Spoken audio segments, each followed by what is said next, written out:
Hey guys, so in this video we're going to be looking at face refinement, which is a form of face tracking where we can select a face, track it, and then apply a few little fine touches to it. And guys, this is one effect that I would use in moderation because whilst it is really nice and powerful, it's probably a little bit intense to do this for all your clips. I might just choose one or two. So when we had a nice clip like here where it was really just zoomed in on her face, it could have been a nice opportunity to use face refinement. So guys, I would probably again put it near the front. So let's press Alt S, pop a little node here, and then let's search in our effects here and type in face refinement. There we go. Drag it on.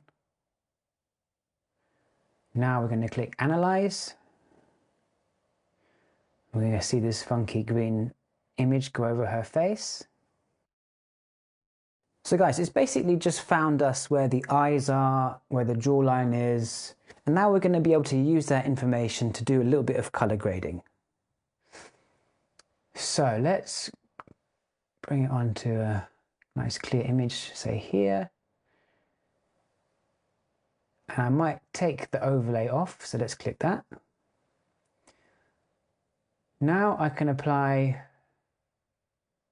some contrast to the face. I can do some eye retouching, I can sharpen the eyes, I can brighten the eyes, look at that.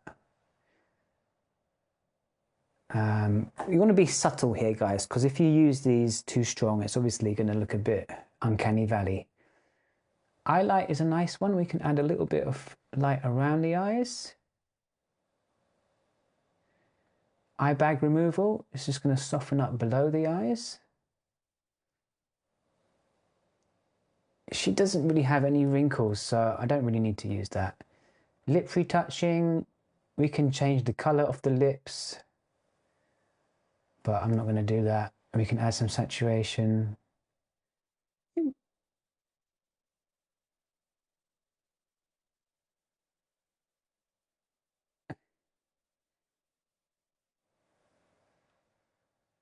A little bit of saturation could be nice. Blush retouching. Guys, we've got basically tools to do a full-on makeup job on her face.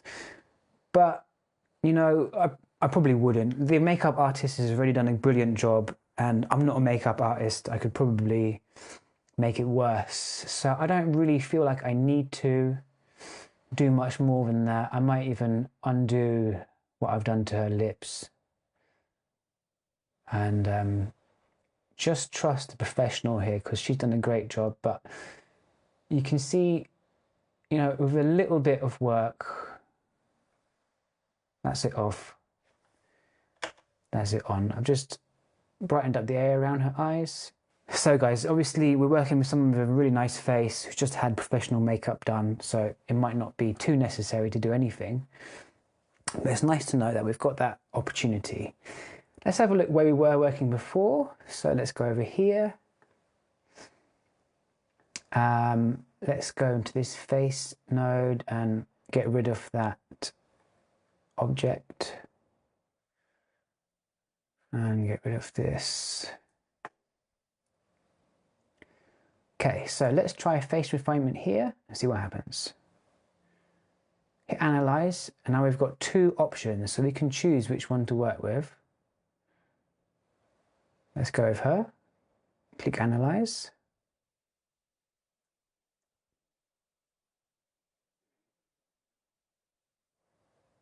And you see it's done quite a good job at tracking that. Let's pull back to when she's on screen. I'm going to take the overlay off. So let's zoom in so we can see what we're doing a bit better. So we've got contrast,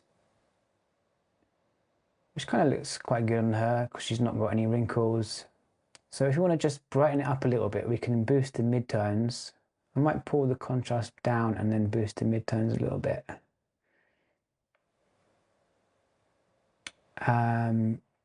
Desaturate shadow, no, that's fine.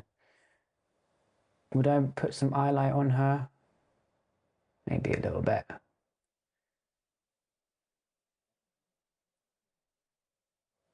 So look, we can do cheeks, we can do foreheads, we can do chin, we can do a global blend just to sort of pull it on and off.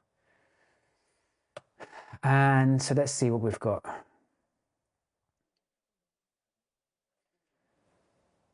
So that's quite nice and subtle. We've just brightened her face up a little bit.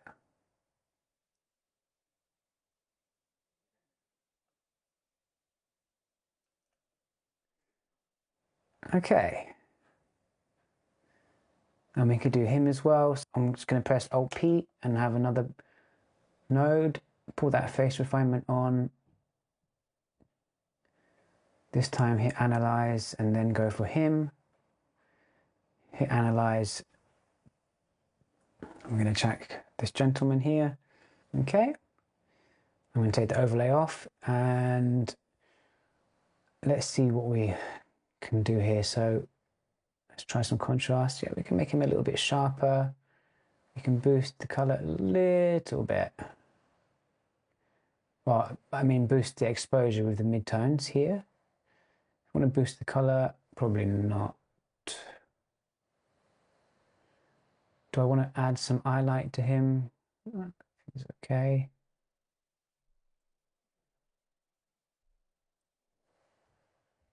I don't really need to retouch any more than that, I don't think. Even then it might be a little bit strong, so I might take the global blend down a little bit. That's off, that's on. Might pull it down to about 50%. There we go.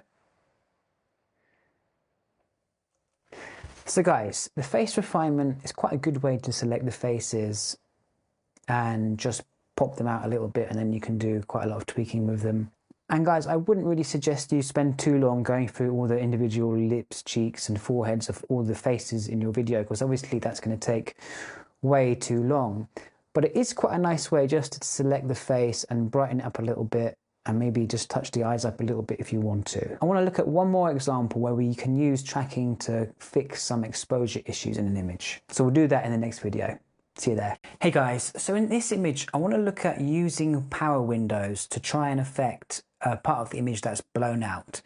So in this image, unfortunately, it was quite a difficult situation. We've had a roof that's very shiny, and it was just at the angle where it's shining light into the camera. And we can see in the image here that I've tried to expose for it to not lose too much detail. We've definitely lost some detail, but also these guys have got a bit dark because I was trying to get rid of the zebras here, which may not have been the best choice, but at least we've managed to keep the detail in the highlights, more or less. So obviously we're going to have to try and brighten up the image. So this is in log. Let's add the color space transform and then the first primaries that I did. So now we can see the people are a bit brighter, which is good. But we do have this bright white bit here, which, guys, it could be okay because that's kind of how it was. But we might want to try and pull a little bit of detail back. So I'm going to add a node, Alt-S. And this time we're going to draw kind of around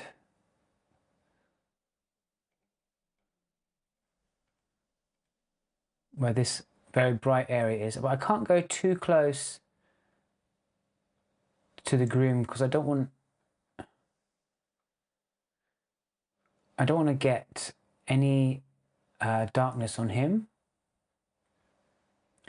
Let's add some soft. Can we see that? There we go. Let's just bring... So let's try bringing just the highlights down. We don't want to make it look dirty. We want to make it sort of blend in. I'm going to lift up the shadows a little bit because I don't want it to get too dark. Still, the very brightest areas are quite dark.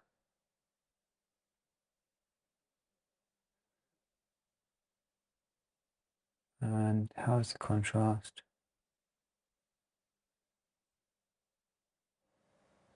Contrast could be good there. Let me just pull the exposure up a little bit until it's starting to blend in a bit better. Okay, and then let's add some soft to it.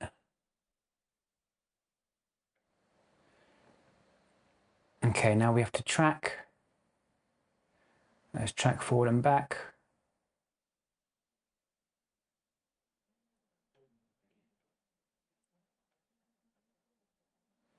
Okay, so let's see. So that looks quite good. It looks better than this blown out, perhaps, yeah.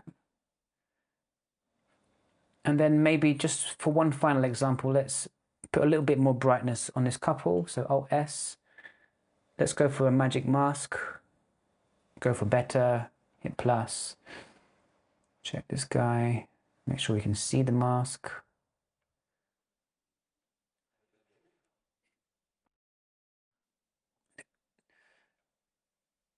There we go. And then track forward and back.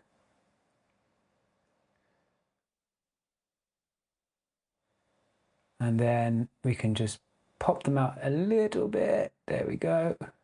Don't do too surreal. Just maybe about there. About here maybe.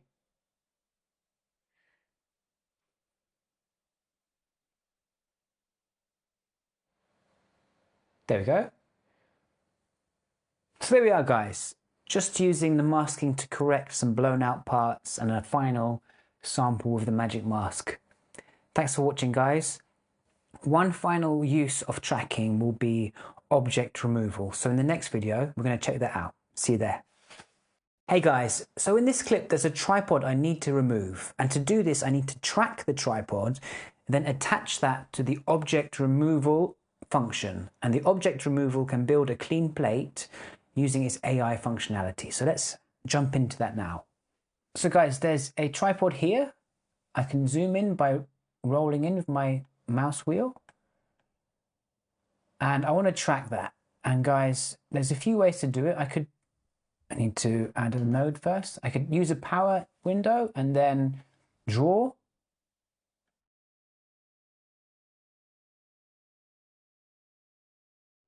There we go. And then hit track.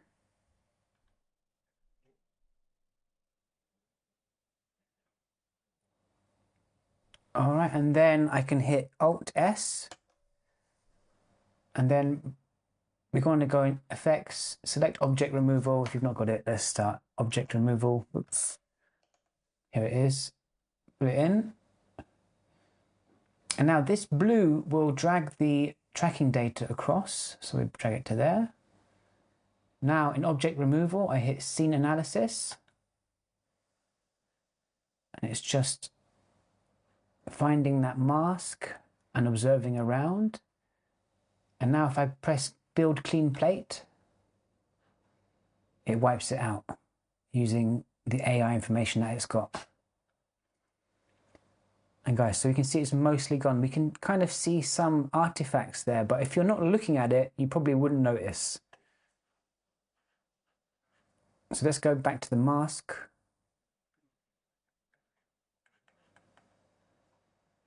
I could try just expanding it a little bit where we've seen some of it overspill.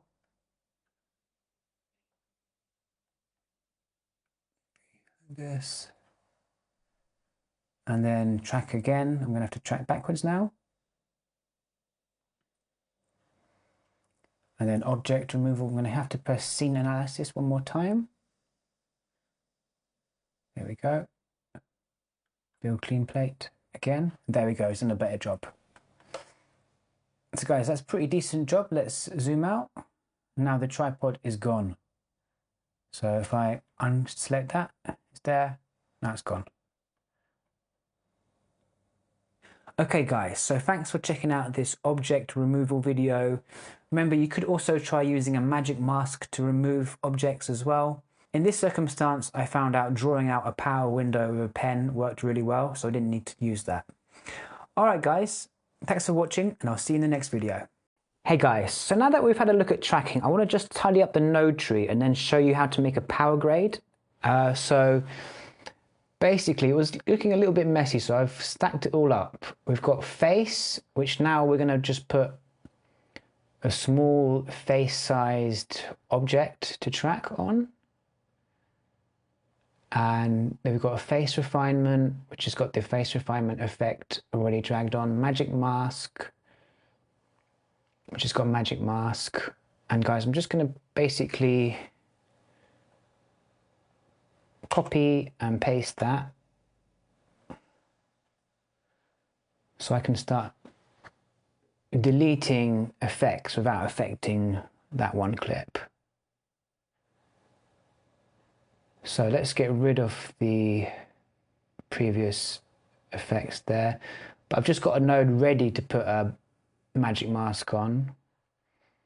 And the same for here. Let's just delete the body track. I'm going to leave this shape on. I can leave a faint grade, but we've got it off in general. Vignette is there. We're going to, does it work? Okay, there's a vignette. Okay. So let's just check everything's looking right now. I'm going to turn the vignette off. Let me just check my log curves for the look correction.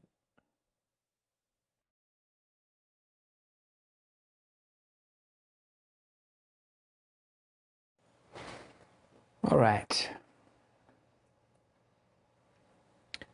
So I'm quite happy with this look now. Let me try a global log offset just in case I want it a little bit warmer.